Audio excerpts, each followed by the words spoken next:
the main person who was involved in this thread that a lot of people want to talk to is Secretary of Defense Hegseth. And a lot of questions were brought up regarding his drinking habits in his confirmation hearing. To your knowledge, do you know whether Pete Hegseth had been drinking before he leaked classified information? I don't have any knowledge of Secretary Hegseth's personal habits. Director Ratcliffe, same question. Yes or no? You know, no, I'm going to answer that. I think that's an offensive line of questioning. The answer is no. I find it interesting that you want to. No, I'm going to answer. You asked me a question. You want an answer? No, listen. You don't want to focus on the good work that the CIA is doing, that the intelligence community. Director, I reclaim my time. Director, I reclaim my time. Here, I have huge respect for the CIA, huge respect for our men and women in uniform. But this was a question that's on the top of minds of every American, right? He stood in front of a podium in Europe holding a drink.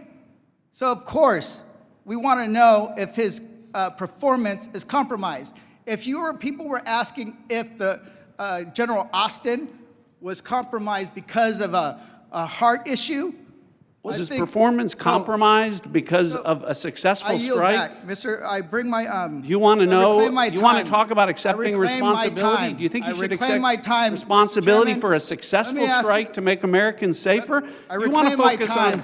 I reclaim my time. So here's the thing. This is serious. As somebody, we've been briefed in this committee about using Signal. One of the things they basically said, the most secure phone call, the least secure text messaging.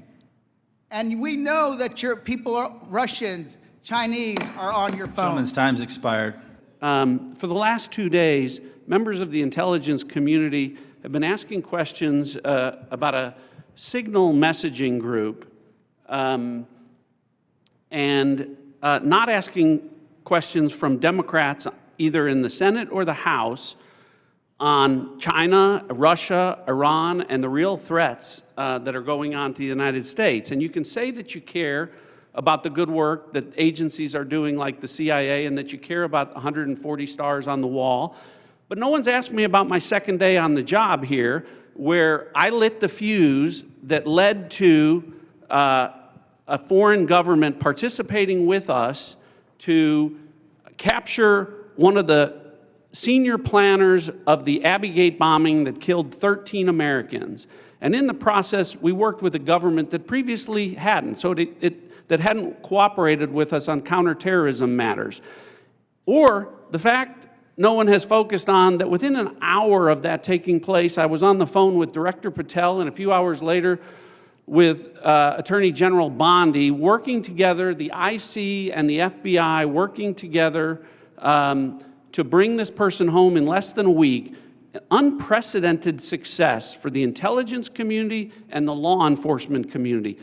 Exactly representative of the kind of work that we should be doing and the kind of work that an oversight committee should be asking about. But instead, we're getting questions about whether or not someone has drinking habits.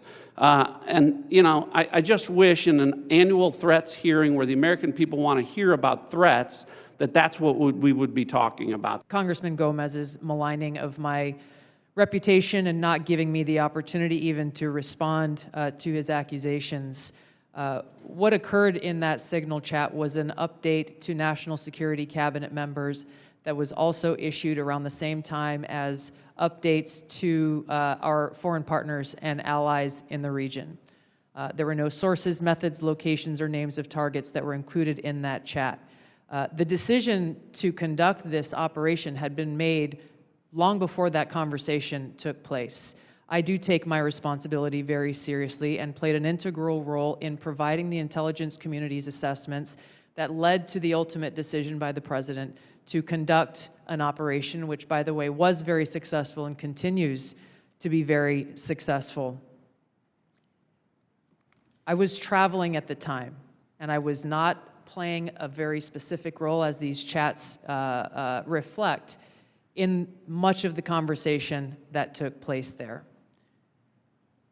Secretary Hegseth, in my experience, has continued to operate in the way that President Trump's confidence in him inspires, which is in the best interests of the American people and our war fighters and ensuring our national security. I think it's wrong to impugn him, especially at a point where he is not here to defend his own honor.